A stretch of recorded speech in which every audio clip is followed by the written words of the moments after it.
안녕하세요, 코인드라이버 이준환 전문가입니다. 띠띠 빵빵 토요일이네요. 현재 시간은 2월 26일 토요일이고요. 오후 1시 35분입니다. 요즘 사실상 장이 운이 좋게도 정말 예상했던 대로 계속 흘러가고 있기 때문에 영상 촬영을 매일 해드리고 있지 않고 이틀에 하나꼴로 하되 매일매일 텔레그램에서 만나뵙고 있습니다. 진짜 이제 2월도 얼마 남지 않았습니다. 주말이기도 하고요. 현재 포트 먼저 공개해드리고요. 시장 주요 이슈들 체크해본 후에 마지막에 앞으로의 비트 시황 2월 마감하면서 공개해드리도록 하겠습니다. 제 포트폴리오는 계속 공개드리기 때문에 아시겠죠? 현재 제 포트고요. 텔레그램에서도 언급드렸다시피 오전 아르고 급등했죠. 이렇게 아르고 매도했고요. 보시면 매수도 기가 막히게 좀 잡았던 것 같습니다. 이렇게 295원에 사서 이렇게 매도하면서요.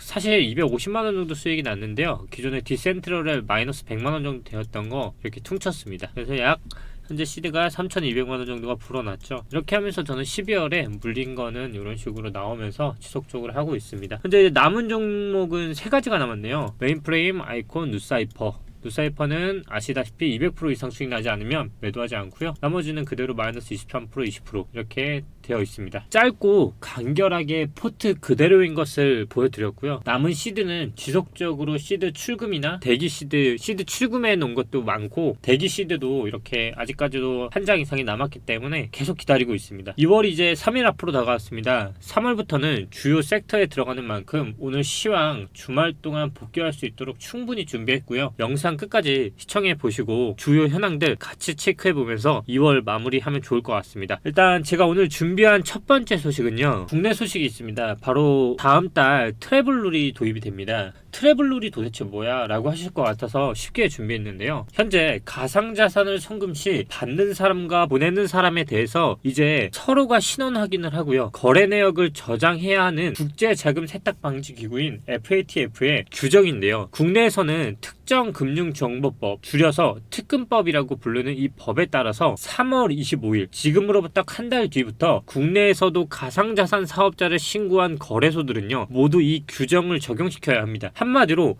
금액이 100만원 이상인 모든 거래에 대해서는 거래를 하는 사람과 받는 사람 둘 다 실명과 지갑 주소 등이 전부 신원 정보를 확인이 된 사람들만 거래를 할 수 있게끔 규정이 생깁니다. 기존에는 가상자산에 대한 불법 거래들에 대해서 좀 더 투명해지는 좋은 시스템이라고 저는 생각을 하는데요. 현재 국내는 업비트 그리고 빗썸, 코인원, 코빗 4대 거래소를 중심으로 트래블룰 솔루션 구축을 진행 중에 있습니다. 하지만 이렇게 들어봤을 때는 정말 좋아 보이고 당연히 도입해야 한다고 생각을 하실 수 있는데요. 반면에 장점 대신 단점도 있습니다. 이게 무슨 말이냐면 트래블룰 솔루션은요, 같은 솔루션을 이용하는 거래소들만 가상자산 이동과 신원 정보가 공유된다고 합니다. 그 예가 뭐냐면 업비트가 만약 솔루션이 도입이 되고 타 거래소가 도입이 안 된다면 서로가 보낼 수가 없습니다. 이렇게 25일부터는 양측 솔루션이 연동되지 않는 이상 서로 가상자산을 주고받을 수 없다고 하니까요. 사실상 이렇게 준비하고 있는 4대 거래소 외에는 도입이 되지 않는 거래소들은 이제 원화 입출금도 열려있지 않는 이상 거래소 안에서는 코인으로 입출금도 제한할 수 있어 중소형 거래소들은 사실상 또다시 사라질 수 있으니까 반드시 트래블룰 도입 시기와 함께 중소형 거래소, 이름이 알려지지 않은 거래소들에서 입출금을 빠르게 해서 주의를 할 필요가 있을 것 같습니다. 국내 거래소는 트래블룰이라는 게 현재 다음 달에 예정이 된다 했는데요. 국제 소식으로는 일단 연준 통화 정책 보고서를 제가 요약을 한번 해봤는데요.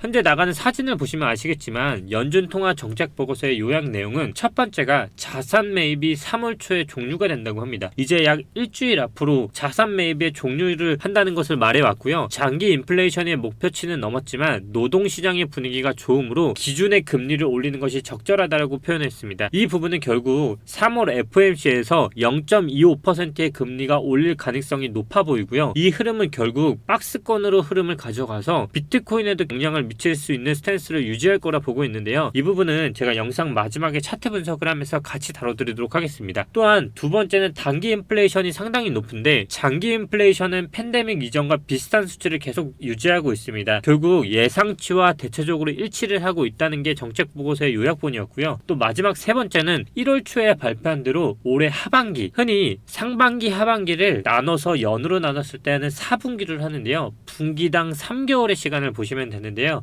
올해 하반기인 3분기와 4분기 시점에 긴축, 정확히는 대차 대조표를 축소를 시작해야 한다는데 의원들이 시각이 일치했습니다. 결국 올해 2022년도에는 장기 포트로 보자면 저 또한 상승으로 이끌어 가는 데에서 비중을 높게 하기보다는 박스권과 하락의 영향을 지속적으로 받으면서 결국 올해 마지막에 있을 하반기 긴축 대차 대조표까지 영향을 받으면서 장기 포트로 구상을 해야 하는 게 현재 2022년도의 스탠스로 유지하는 게 가장 좋아 보입니다. 이렇게 국내와 국제 주요 이슈들을 먼저 알아보았고요. 마지막으로 현재 우크라이나 사태가 계속 악화되고 있습니다. 이번 하락도 결국 러시아와 우크라이나 그리고 미국 3국 간의 지속적인 전쟁 명분으로 통해서 증시에 영향을 미치지 않았다고 할 수 없는데요. 이번 우크라이나 사태는 점점 더 나아지는 게 아니라 계속적으로 악화되고 있습니다. 현재 우크라이나의 수도인 키예프까지 함락 직전까지 오전에 뉴스를 보았는데요. 현재 우크라이나에서 징집은 사진에서 보시는 것 같이 남녀노소를 불문하고 여권과 신분증을 소지한 모두가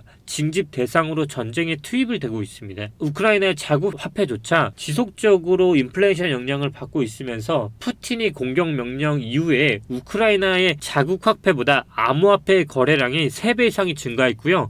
이미 자국민 중에서 상위층에 있는 사람들은 기사에서 보시는 것처럼 대부분 국가를 떠나거나 또는 자국민의 화폐를 암호화폐로 발행을 하면서 국제적으로 신탁을 할 수 있는 기간이 계속적으로 바뀌고 있습니다. 그러면서 우크라이나의 암호화폐가 거래량은 3배가 증가하고 프리미엄, 우리나라로 따지면 사실상 김프가 7%까지 현재 급등을 한 상황입니다. 이렇게 지속적으로 국내, 국제 그리고 우크라이나 사태가 전체적으로 영향을 받는 2월인 것 같습니다. 현재 또 3월에 FOMC와 금리 인상이라는 이슈, 그리고 제가 지난 영상에서 3가지로 잡아드렸던 첫 번째는 어떤 거였죠? 금리 인상, 두 번째는 초인플레이션, 세 번째는 바로 전쟁이었습니다. 3월에는 본격적으로 이런 3개의 악재들이 지속적으로 맞물려서 차트에 반영이 될 거라 보고 있고요. 이제 본격적으로 여러분들이 정말 궁금해하시는 앞으로의 비트코인은 어떻게 될 것인가를 지금부터 다뤄보도록 하겠습니다. 저는 지난 영상 그리고 지지난 영상에도 줄곧 말씀드렸던 건 현재 봉이 직전 봉의 저점을 깰 가능성은 사실 없다고 본다고 말씀을 드렸습니다. 그 후 일봉상으로 보시다시피 지속적으로 저점을 깨지는 않고 저점 위보다 한 단계 위인 지점에서 지속적으로 지지를 받으면서 일봉상 비트가 오르면서 약 8% 정도의 상승이 일어났고요. 그 후 알트들이 다시 반등세가 일어나고 있습니다. 잘 보시면 뭐 쌍바닥이라고 보시는 분도 있고 정말 많은데요. 그러면 이제 궁금해하시는 건 사실 지금 바닥이 찐바닥이냐 아니면 가바닥이냐가 궁금해하실 텐데요. 월봉상으로 보면 저는 늘 말씀드렸다시피 양봉을 보고 사라. 그게 최대한 안전하다고 말씀을 드렸는데요. 저 또한 지금 이 반등이 여러 가지 의미를 담고 있다고 말씀드리고 싶습니다. 그게 어떤 의미냐면 현재 차트를 잘 보시면요. 여러 가지 공통점들이 있는데요. 양봉을 전환한 애들과 전환하지 않은 애들이 있습니다. 우리가 2월에 3일이라는 시간이 남았다고 가정을 해보고 차트를 한번 봐볼게요. 위에서부터 거래량 순위로 봤을 때 현재 골렘, 양봉, 그리고 고점을 넘었습니다. 그리고 리플 차트가 그대로 저점과 고점에 갇힌 상태에서 도지코인을 만들고 있고요. 리플 또한 양봉에서 지금 다시 말아올리는 흐름이 나왔지만 고점만 높인 상황에서 나왔습니다. 나머지들도 이렇게 차트를 보다 보면 아직까지도 차트가 만지지 않은 애들이 있다는 건데요. 이 얘기는 결국 뭐냐면 월봉이 2월 월봉의 기준이 양봉으로 전환을 하고 뚱뚱한 형태로 이렇게 양봉이 만들어진 애들이 나온다면 3월에는 이게 이제 2월의 봉이라고 가정을 하고 3월의 월봉을 봤을 때 저는 3월에도 하락의 영향이 굉장히 많이 미칠 거라 했잖아요. 그 얘기는 결국 3월에 두 가지로 나뉜다. 하나는 이렇게 꼬리를 단 봉들은 기존 봉의 저점을 깰 가능성이 또다시 열려서 그 아래까지 열리는 봉이 나올 거고요. 3월의 봉은 2월의 지지로 인해서 몸통보다 2분의 1 지점에서 매수를 하더라도 눌림이 나올 것 같습니다. 이 형태는 어떤 형태냐고 하시면 쉽게 말했을 때 제가 과거의 차트에 대해서 계속 말씀을 드리잖아요. 저는 지속적으로 장기 스탠스로 보면 우상향을 보고 있지만 현재 쉽게 설명을 하자면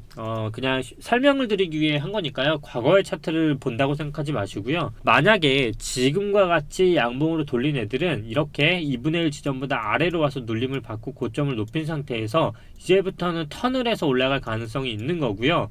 그게 아닌 애들은 반대로 월봉이 윗꼬리를 단 애들은 지금과 같이 이런 스탠스가 나올 수 있다는 거예요. 여기 보시면 윗꼬리만 만들고 다음 거에서 쭉 빠졌죠. 이렇게 받았죠. 이 얘기가 무엇이냐면 우리는 비트코인과 알트코인의 관계를 알아야 합니다. 약 어피트에는 190종류의 알트코인들이 상용이 되어 있는데요. 잘 아시다시피 지금도 보시면 전일 대비 상승폭을 보면 특정 코인들은 40%까지 오르고 어떤 코인들은 현재 4%대, 그리고 어떤 코인들은 아직 상승이 더딘 애들이 있는데요. 이 얘기는 뭐냐면 알트코인도 결국 테마별로 오른다. 190종류가 넘는 코인들을 봤을 때 위에서부터 여기까지 해봐야 30종류가 되지 않습니다. 그 얘기는 우리는 흔히 말하는 순환매라는 걸 알아야 하는데요. 결국 이 순환매를 알아야만 지금 30종이 오르더라도 나머지 160종은 조정과 하락에서 지속적으로 영향을 받기 때문에 이 영향을 알아야 한다는 게 이제부터 나올 3월의 매수 포인트가 될 것입니다. 이게 정말 중요한 포인트고요.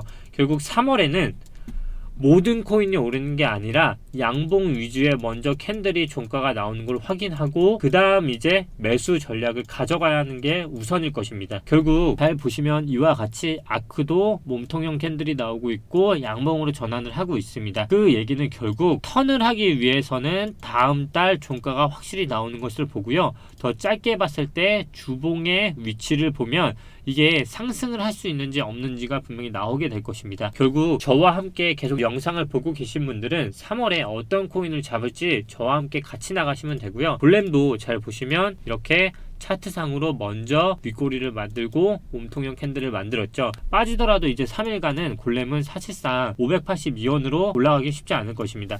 예를 들어 제가 리플 같은 경우만 해도 다 아실 거라 생각을 합니다. 리플은 제가 아마 3일 전 영상에도 줄곧 말씀을 드렸는데요. 얼마 이하일 때만 사라고 했었죠. 아마 영상 보시면 정말 기가 막히게 잡힌 게 보셨을 텐데요. 바로 제가 이 영상을 찍으면서도 840원 이하로만 매수를 해야 한다고 말씀을 드리고 현재 779원까지 간 후에 반등이 나왔습니다. 정확히 잡힌 게 보이실 텐데요. 아마 지난 영상 보시면 얼마나 정확하게 잡혔는지 아실 거예요. 결국 리플도 마찬가지입니다. 지금 상승 추세선상 트렌드 라인을 차고 있기 때문에 이런 차트들은 보통 월봉에서 마감 형태가 나오는 거에 따라서 추가 상승이 나올지 아닐지가 정확히 나오고요. 제가 여기서 팁 하나 드릴게요. 파워레츠가 지금 차트가 정말 기가 막히게 그려져 있는데요. 지금 제가 패널라인 그려놓은 거 보이셨죠? 자, 이 차트가 제가 과거 영상에서도 한번 다뤄놨던 영상입니다. 이 영상을 맞추시는 댓글을 이번 영상에서 올리시는 분 있죠? 제가 그분은 정말 아무것도 드릴 수는 없지만 이 영상 차트에 정말 많은 비밀이 있습니다. 결국 이게 얼마까지 갈 수 있는 차트인지가 나올 거라 생각을 합니다. 힌트는 드린 것 같습니다. 아셨죠? 한번 찾아보시기 바랍니다. 오늘 이렇게 국내, 국제 그리고 차트에 대해서 조금 알아봤고요. 지금 저는 2월의 정리에 대해서 한번 더 해드리자면 특히 매매는 없고 현재 12월부터 2월까지 약 3,200만원의 수익을 보고 있고요. 이제 3월과 4월에 정말 마지막 매수 시기가 다가오고 있다라고 말씀드릴 수 있을 것 같습니다. 그리고 그 힌트로서 파워레저를 드렸고요. 만약에 지금 반등이 궁금하신 분들 있죠? 간단합니다. 2월 제가 저점 깨지지 않을 거라 말씀을 드렸잖아요. 만약 들어가고 싶은 충동이 너무나도 드시는 분들 있죠. 그런 분들은 정말 쉽게 월봉이 아직까지 음봉인 애들 위주로 매수를 하시는 거를 그나마 손절가가 짧게 들어갈 것 같습니다. 대신에 매도는 어떻게 하셔야 한다? 양봉을 전환하면 매도하신다고 생각하시면 됩니다. 왜 매도하냐고 물어보시면 짧은 매매에 대해서 말씀을 드리는 거예요. 3일밖에 남았지 않았기 때문에 이 3일간의 매매를 하고 싶으신 분들은 월봉이 음봉인 애들 위주로 매매를 하시고요. 짧은 매매로 하시는 걸 추천드립니다. 아시겠죠? 저는 사실 2월까지는 관망 테스트를 유지할 거기 때문에 텔방에서 계속적으로 만났으면 좋겠습니다. 마지막으로 구독, 좋아요 잊지 않으셨죠? 트레이더와 같이 호흡을 하고 싶으신 분, 참고하실 분, 그리고 도움이 되신 분은 지금 이 순간 구독, 좋아요 꼭 부탁드리고요. 비공개 영상으로 올라가는 것들도 꼭 챙겨보시길 바랍니다. 텔레그램도 다 마찬가지고요. 구독하신 분들 위주로만 비공개 영상을 나눠드리려고 하고 있으니까요. 반드시 구독 부탁드립니다. 그리고 오늘 나간 차트 한번 찾아보시길 바라겠습니다. 다음 영상에서 만나 뵙겠습니다. 감사합니다. 이진원 전문가였습니다.